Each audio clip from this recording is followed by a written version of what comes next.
Ya han pasado 2 años de que a la cabeza del Estado 2 years have passed since Dina Boluarte took the helm of the state and the government of the Republic of Peru. Boluarte. Dina Boluarte le llama al pueblo peruano la impostora. She refers to the Peruvian people as impostors, claiming her rise to power was through a so-called soft coup against the then constitutional president Pedro Castillo, who enjoyed significant support, particularly from rural areas, farmers, miners, and teachers, as he himself was an De educator. los sectores campesinos, mineros, los profesores, por cierto. Él mismo era profesor. Today, Boluarte holds the record for the highest disapproval rating in the world, with a staggering 94%. 4% de desaprobación. Sin embargo, sigue gobernando. Despite this, she continues to govern. The justice system, including the appointment of judges, appears to be heavily influenced. The collaboration between the Peruvian judiciary and the anti-terrorist police is notably close. It seems that the focus is less on seeking the truth and more on enforcing what the prosecution dictates against the accused. Que imponer lo que la fiscalía impone frente a los acusados. Currently, there are various trials underway in Peru, and even the mere act of thinking or holding a particular ideology is being pursued. Varios casos en ese sentido. At present, there are 35 cases where individuals are stripped of their political rights without any concrete accusations, simply for holding ideologies that the government deems unfavorable. Al gobierno que es negativa. De cualquier manera, este Perú Regardless, the deep-rooted inequality in Peru remains a significant issue. Over 30% of the population is living in a state of misery. During this time, the people have responded by taking to the streets regularly. Tenemos que en este periodo también el pueblo ha respondido. Organizing themselves and participating in more than 2,100 national protests and mobilizations, which have resulted in deaths, injuries, arrests, and disappearances. Heridos, presos, desaparecidos. Hay una sobreexplotación. There is rampant mining exploitation in Peru, which is the leading mineral exporter in South America, dealing in copper, gold, and iron, among others. Hierro, por cierto. Eso es fundamental en la. This sector is crucial for the Peruvian economy, yet the mining operations often lack any form of regulation, including governmental oversight, and frequently evade taxation. The overexploitation of these resources degrades the lives of the communities living near these mines. As a result, their quality of life diminishes, water sources become contaminated, and the environment suffers. Y no hay sueldos que pueda resistir. The wages in these areas are insufficient to even cover basic medical care for the residents. This is the current state of Peru under the leadership of Dina Boluarte. En lo internacional, Dina Boluarte está bajo la dirección On the international front, Dina Boluarte is aligned with the United States and has made agreements that allow the presence of American que Marines. permite la presencia incluso de marines norteamericanos, los cuales pueden entrar, pasearse. They can come in, walk around, do whatever they want, and not comply with the laws of the Peruvian state. Del Estado peruano. This is the Peru that is calling for change and transformation. We hope that these significant mobilizations will ultimately achieve their goals. Estas grandes movilizaciones que se dan a cada tiempo realmente logren ese objetivo. This is Black and White, and I'm Eduardo Artes. Soy Eduardo Artes.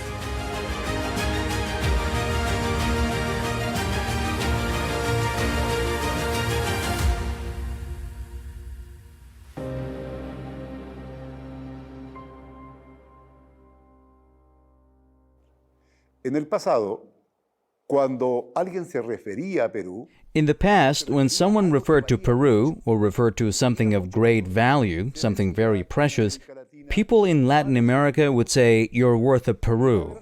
And the truth is, Peru is a very rich country. It has mineral wealth indeed, but it also has a large population of over 30 million people, a hard-working people who have always fought to seek a better future. But it's been a very tough and difficult struggle. Today we have a government that has been in power for 2 years, a government that came into office after a coup. Whether soft or not, our guest will speak more on that. But the fact is, Peru faces more social and economic contradictions, as well as violations of human rights and what are called public freedoms. There are legal cases that are unbelievable in a country that calls itself democratic. But to discuss this and much more, today we have a distinguished guest. We're joined by attorney Miguel Sanchez, who is in Peru. He specializes in human rights cases. He currently represents the families of victims in the oral trial concerning the genocide at the El Fronton Penal Island, as well as in the oral trial of the Castro prison massacre. He's also the lawyer in the emblematic cases Perseo and Olimpo. Both cases are against the Movadov, Movement for Amnesty and Fundamental Rights. Welcome, Miguel Sanchez, to our program Black and White. Miguel Sánchez a nuestro programa Negro y Blanco por Hispan TV. Muchas gracias, mi estimado Artés. Un saludo. Thank you very much, my dear artist. Greetings to your great audience and to you, which allow us to reach the oppressed nations and other peoples of the world. Estimado Miguel, cuéntanos. Dear Miguel, tell us how Peru is today from the perspective of the interests of the majority of its people, socially and economically. One sees an incredible number of mobilizations and demands. Tell us what is happening in Peru during these 2 years under this government that some call illegitimate. De este gobierno que algunos llaman impostor. Muchas gracias. Acostumbro normalmente partir del contexto internacional. Thank you very much. I usually start from the international context, but first let me address your question, dear Eduardo. Peruvian society is currently facing a widespread crisis, and the Peruvian state is in a state of disarray. This political crisis began in 2016 when the far-right party Fuerza Popular, led by Keiko Fujimori, rejected the citizens' vote that had elected another far-right figure, Pedro Pablo Kuczynski, and continued until they managed to oust him. Since then, we have seen 5 presidents in 6 years, with one vacancy after another. This political turmoil is worsening the disintegration of the Peruvian state, pushing it towards an open dictatorship rather than a concealed one. Analysts from both the right and left argue that democracy and the rule of law no longer exist. Why is that? Instead of fulfilling their promise to call for new elections after the ousting of the democratically elected President Pedro Castillo, Congress and Dina Boluarte conspired together. Dina Boluarte even lied, claiming that if Pedro Castillo left, she would too, but instead, they colluded with the Congress after the death of over 60 citizens and the repression of thousands who were demanding something as constitutional as respect for the citizens' vote and a constituent assembly for a new constitution. Currently, Dina Boluarte is supported by the far-right alliance with parliament and the military and police forces. They have concentrated power in parliament through force, as everyone has witnessed. Additionally, they have taken control of the National Electoral Jury and other electoral bodies by removing their leaders and appointing their own. They have also altered the composition of the National Justice Board, which is responsible for selecting the Constitutional Court, effectively putting it under their control. However, in the latest vote, the full Constitutional Court denied their request regarding a jurisdictional dispute with the judiciary. As a result of this loss, they have just approved an increase in the number of Constitutional Court members from 7 to 9, allowing them to regain a majority. They have also changed the law on organized crime. What is the purpose of that? To exclude themselves, the Congress members and their allies are working against ongoing investigations. Recently, they have banned 2 political parties, the the party of Antaburo Humala, a candidate who could potentially defeat the far right in upcoming elections, and they have also shut down all national offices of the Movadef party.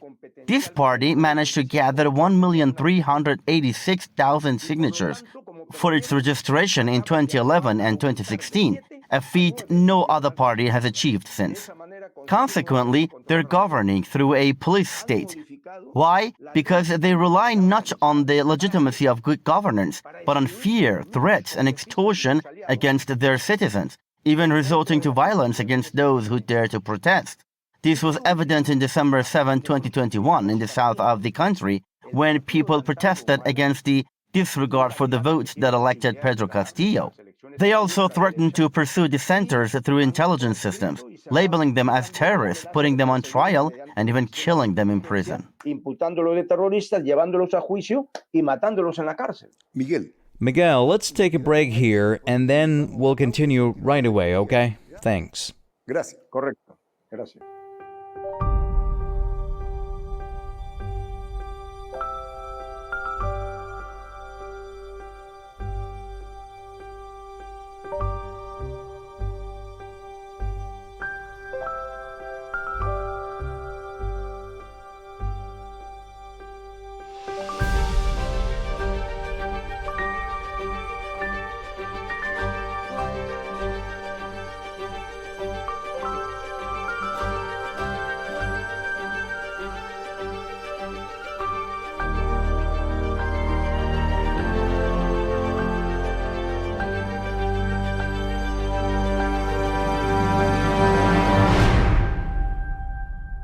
Estamos de vuelta con Miguel Sánchez desde Perú.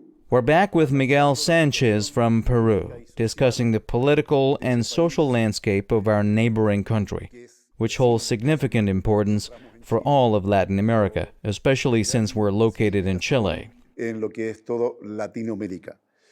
Estimado Miguel. Dear Miguel, you were touching on some institutional and political aspects of Peru's reality. Please continue that thought, as it's crucial. I believe you can also shed some light on the economic situation, and particularly the social movements, especially in the mining sector and among the miners in deep Peru. Sobre todo en el mundo de la minería, de los mineros que se dan en ese Perú profundo. Muchas gracias.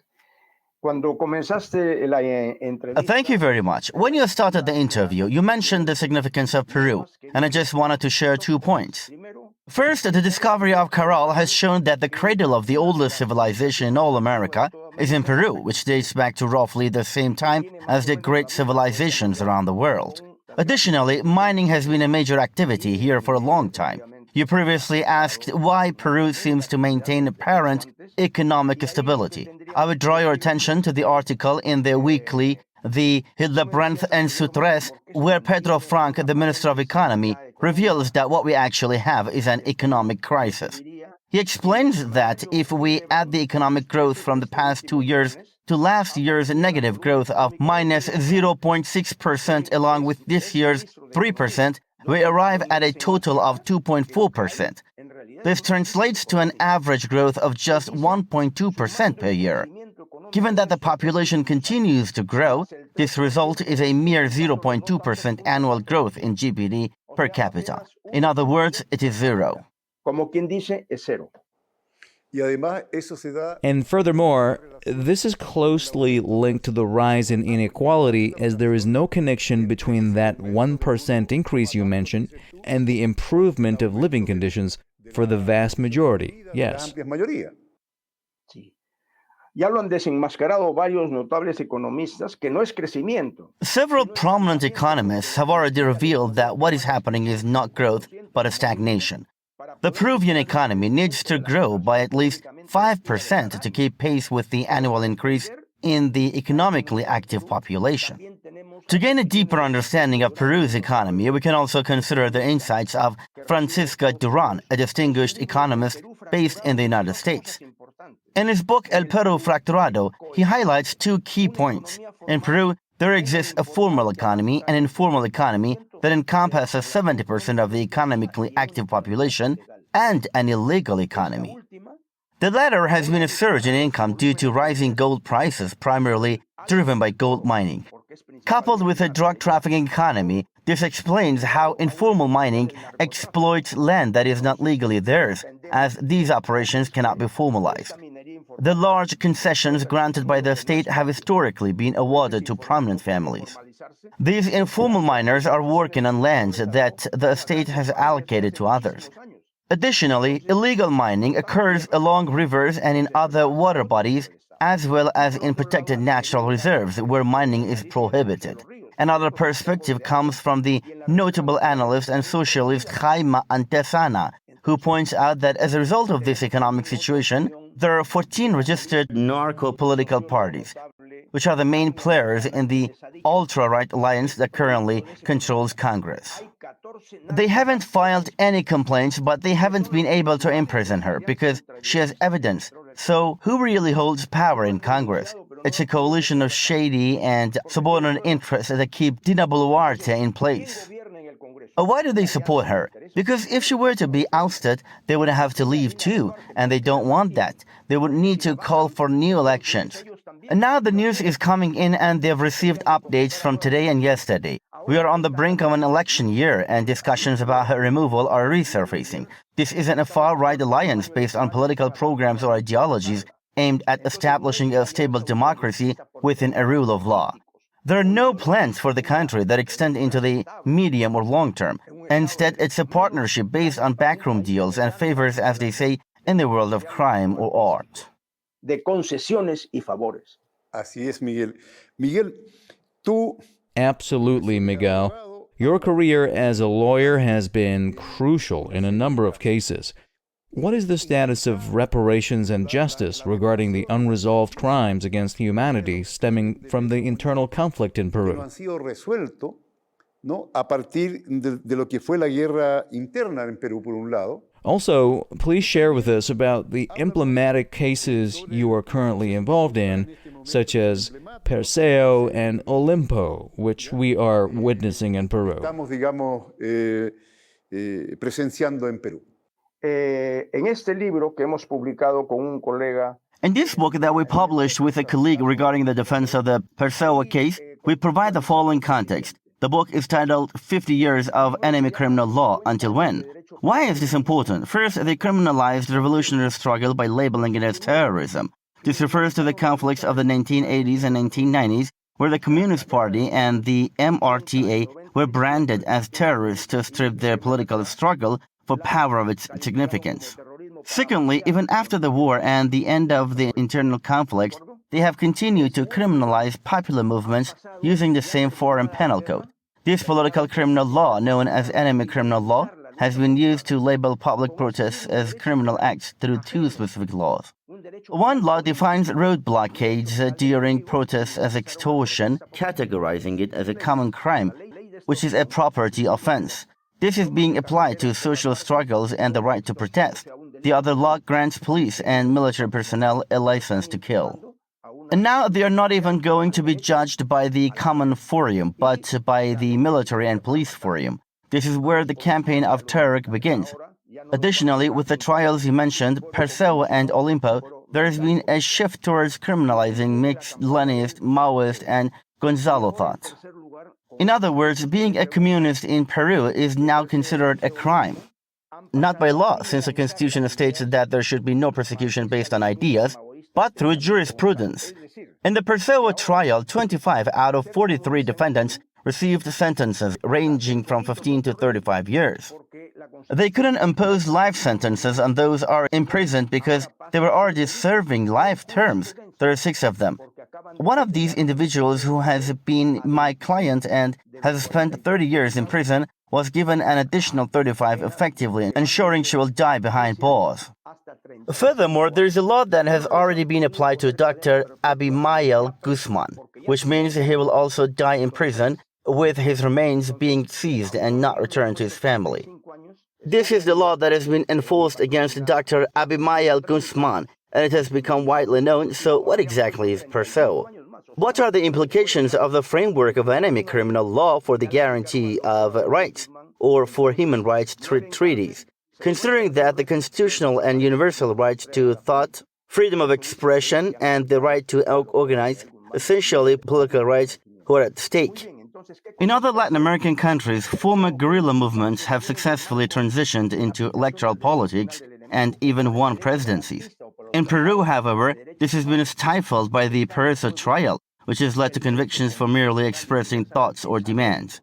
These demands do not even call for violence. They seek political solutions to issues stemming from the conflict, such as the disappeared, exiles, prisoners, and those wanted to be authorities. Additionally, there is a call for a general amnesty for both military personnel and civilians involved in the conflict, as well as a push for national reconciliation and a constituent assembly to draft a new constitution. These are points of consensus that embody democratic pluralism and foster a constructive democratic debate. Pluralismo democrático, del debate plural democrático. En eso de la Asamblea Constituyente, Miguel, There is notable alignment among the progressive, democratic, popular, and patriotic forces in Peru regarding the Constituent Assembly, Miguel. The collaboration aims to tackle the significant institutional and various crises that the country is currently experiencing, right? It's a deep crisis that Peru is going through. profunda crisis que está viviendo Perú. Sí, claro que sí. Absolutely. As I mentioned, the marches from the south were met with violence, resulting in over 60 deaths and leaving more than 1,000 injured by gunfire, all while those responsible remain unpunished. Not a single weapon was found to justify labeling them as terrorists and taking such drastic actions. The protesters were calling for a continuant assembly to create a new condition, a cause championed by Muvadov. This demand has represented widely among the people offering a peaceful solution to the ongoing crisis, as the community no longer recognizes the existing social contract and seeks a new one due to the failure of the previous agreement. Perfecto. Great job, Miguel. We've reached the end due to time constraints, and with this call for a constituent assembly in Peru, we want to say goodbye and thank you for being here with us on Black and White. Thank you so much, Miguel. Por Hispante B. Muchas gracias, Miguel. A usted.